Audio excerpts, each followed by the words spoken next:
안녕하세요. 민주당 검찰독재대책위원회 위원장 한준호입니다. 오늘 영상에서는 이재명 당대표에 대한 위중교사 사건의 핵심과 진실에 대해서 말씀드리겠습니다. 검찰은 이재명 대표가 2018년 12월 말 김진성 씨와의 전화통화에서 약 17년 전 상황에 대해 허위의 진술을 교사했다라고 주장을 하면서 이재명 대표를 기소했습니다.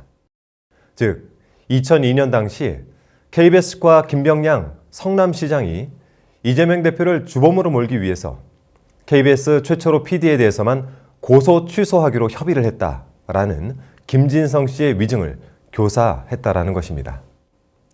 하지만 이 사건이 정말 위중교사라고 할 수 있을까요?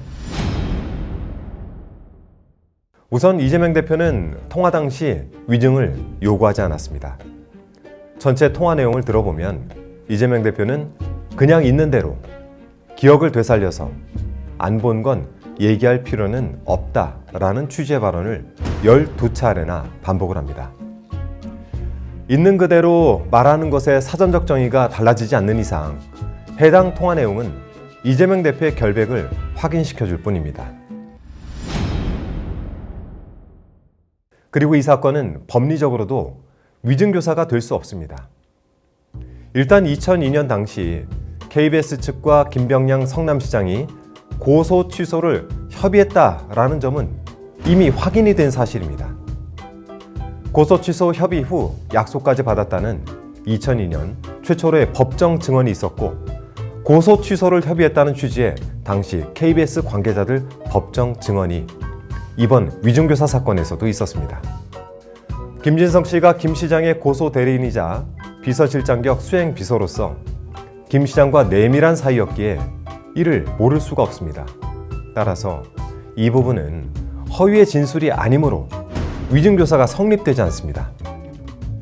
또한 김진성 씨는 이재명 대표를 주범으로 몰기 위해라는 증언을 한 적이 없습니다.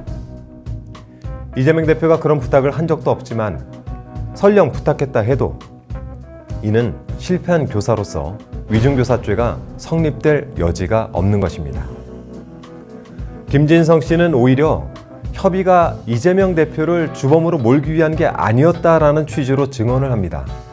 결국 김진성 씨는 이재명 대표가 원하는 것을 하나도 들어주지 않은 셈입니다.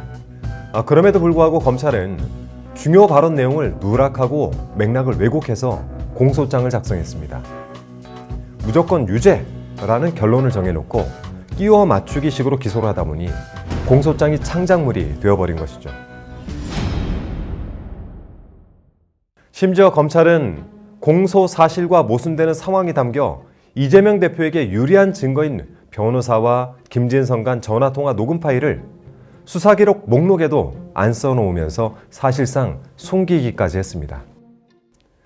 거짓은 결코 진실을 이길 수 없습니다.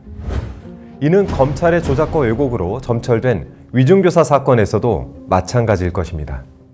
인권과 법치의 최후 보루인 법원에서 검찰의 저열한 술수에 현혹되지 않고 올바른 판단을 해주실 것이라 믿습니다. 국민 여러분, 이재명 대표의 결백을 믿고 끝까지 함께 해주시길 부탁드리겠습니다. 고맙습니다.